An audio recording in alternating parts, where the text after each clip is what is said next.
各位觀眾，今晚我哋智庫三人行咧，就同大家分享下有關好多係騙局同埋騙案。嗱，呢啲咧就唔係我哋虛構出嚟嘅，係我哋咧經過我哋研究過，做咗呢個 research 而得到出嚟嘅。咁啊有幾樣嘢咧，好值得大家提一提。其中有樣嘢咧，就已經好流行㗎，流行到不得了，係一個好大嘅金錢騙案，係喺外國嗰度傳過嚟嘅。舉個例，好似喺尼日利亞，英文叫 Nigeria， 我估計好多觀眾咧都會收到呢啲咁嘅信㗎啦。咁呢件事咧，我哋由阿陳志雄律師提，因為佢做嘅呢個 research 嚇。咁跟住咧，另外一個題目咧，就係窿方面，即係問人借錢。而家我哋知道啦，嬲你借錢嗰啲就滿天飛，係咪？日日夜都接到。咁咧呢樣嘢咧，尤其是我哋Fanny 朱如輝咧係做地產㗎，又借錢又呢一個貸款㗎。咁佢熟行呢樣，咁佢做咗 research， 我哋由佢咧解釋俾大家知。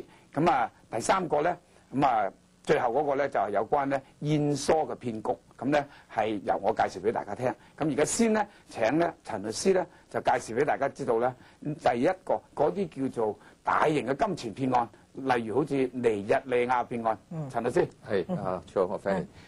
我相信 Charles Fanny 你哋都要收到啦，就係 email， 即係啲 email 嚟，或者係電子郵件嚟，或者係 fax 咧，有 fax 嚟。我都收到，就係尼日利亞咧，就係有人話我喺尼日利亞咧有筆好大嘅錢，你就要攞出嚟，但係有問題，所以麻煩你幫我手。但係如果你幫到我咧，就會有錢俾你㗎，會有啲 commission 俾翻你哋㗎。OK， 咁嗰個 commission 嘅數目相當大啦，係咪？有陣時寫得好大，有陣時佢冇寫。咁但係咧，成日都係有咁。咁就當然啦，呢啲咧就佢哋呢啲即係就希望咧，即係收到 email 嘅呢個人或者係呢個受害者咧，會即係回覆個即係同佢接觸啦。就一係就係俾銀行嘅戶口俾佢，或者係到時同佢接觸嗰陣時，佢可能話要25蚊、50蚊、100蚊嘅手續費。手續費之後會俾多啲資料你，咁你俾咗100蚊、50蚊俾佢，咁佢話你啲資料俾你之後，仲要多一啲。OK， 咁或者甚至即係好似釣魚咁，放長線。係啦，初就氹你50蚊，你俾咗50蚊，佢可能氹你500蚊。500蚊俾咗佢，氹你5000蚊。係。我聽到好似咧要氹你咧攞埋一大筆錢咧，仲要坐飛機飛咗嚟人哋交易㗎，係咪？係有啲時候。呢啲好危險喎，應該。仲請你去人哋或者甚至乎你請佢去第笪地方，未必一定去到嗰，或者去附近嘅城市見面，或者點樣，但係都係騙局嚟㗎。OK， 咁就呢種騙局咧就我哋律師咧都有，律師咧就有少少唔同，佢就要求咧我哋做佢嘅律師，幫佢換呢筆錢攞翻出嚟，或者係同人哋嘅政府點樣即係交涉出嚟咁樣，咁所以都係全部騙局㗎。咁佢哋夠膽手法喺律師上面嚟到開刀，咁咪即係好似喺魯班門前弄大虎咁？未必嘅，因為呢班人都係幾叻下嘅。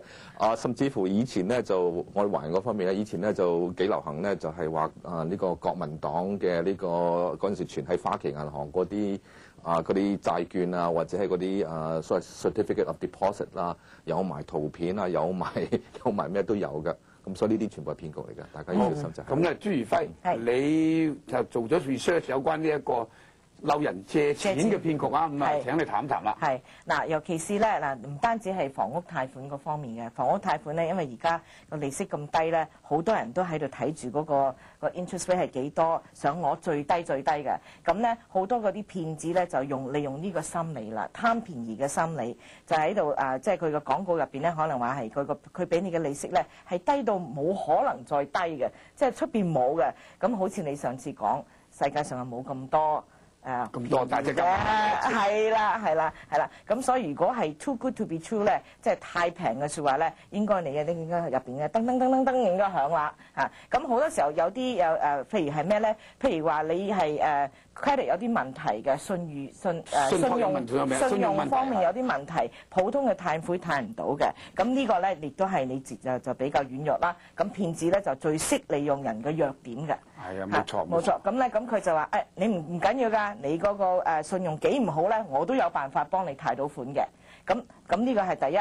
咁第二咧，好多時候咧，佢哋通常係要你俾一個費用先，一個即係俾一筆嘅啲手續 application fee 係咪手續費嚇。咁通常出邊咧，普通嚟講係嘅貸款咧，只係收嗰個 run credit 嘅10幾20蚊嘅啫。所以如果佢收你幾十蚊、50蚊，好似話50蚊唔多啊，係咪啊？咁都可以啊。其實就貪便宜咧，其實呢個咧就絕對便宜莫貪，就係咁樣嚇。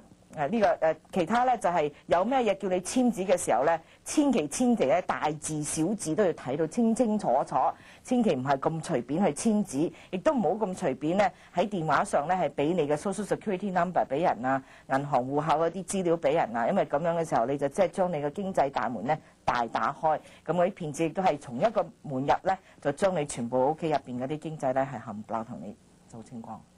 好，咁咧。講到呢度咧，就輪到我啦。咁我今日要提一提嘅咧，就係有關咧做咗個 research 知道咧，原來喺呢一個 research 係 consumer action 嗰度出嚟嘅，係講有關咧最近咧好多現疏啦，係特別針對我哋亞裔而設嘅。點解佢咁針對法咧？呢個我咧就根據呢一個 research 講咧，佢就話咧，因為我哋亞裔咧係好多時咧對英文唔係好大認識，咁佢俾你嘅保單又好，佢俾你嘅通知書又好，一切咧就寫得咧淋漓滿目咧，有陣時咧就蠅頭小字添，咁咧就唔係咁容易明白嘅。咁但係咧佢啲廣告嘅方案咧，同埋佢哋可能啲經紀嘅談論咧，同埋解釋俾你聽嘅咧，就係好好嘅，好美麗嘅詞句㗎。咁你咧就受咗呢個影響咧，咁就所以咧就被受騙啦。咁所以佢認為咁咧，佢哋呢一批咁樣嘅騙子咧，就特登咧係設立咗某一部分嘅現疏方面嘅騙案咧，係説明就係針對亞裔，可能唔係淨係亞裔，可能咧另外少數民族啊，唔係點懂英文咧，佢都會針對嘅。咁啊，仲有咧就係一般性會針對你最容易針對你嘅嗰類嘅咁樣嘅產品咧。現疏咧有好多唔同嘅產品嘅，係咪？大部分咧都係有用嘅，大部分都係好嘅，係正確嘅。咁只不過有部分咧就唔係好正確嘅。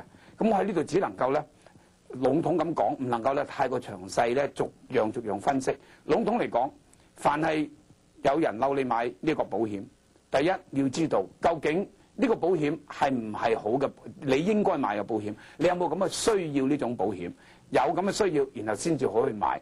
第二類，究竟你買保險，你淨係買咗需要就唔好俾人氹到啦，去買啲更額外無謂嘅嘢，唔關事嘅嘢。咁第三咧，好似頭先朱如輝咁講，收到嘅嘢咧一定要小心睇。咁尤其是咧，真正我哋加省保險咧，呢個保險局咧就話到明咧，每一個保單出咧都要應該有10日啊，或者甚至乎唔止10日你嘅時間俾你詳細研究，然後先有效㗎。如果唔係，你可以隨時退回，係咪？咁所以咧應該好小心咧，每樣嘢睇清楚，唔識睇點咧，揾識睇嘅人幫你睇，睇完之後先至去真正去買。咁咧，希望你減少咗受騙嘅機會。好啦，咁我哋今日咧已經係叫籠統介紹咗3類唔同嘅騙局。咁啊，時間夠啦，下星期再會。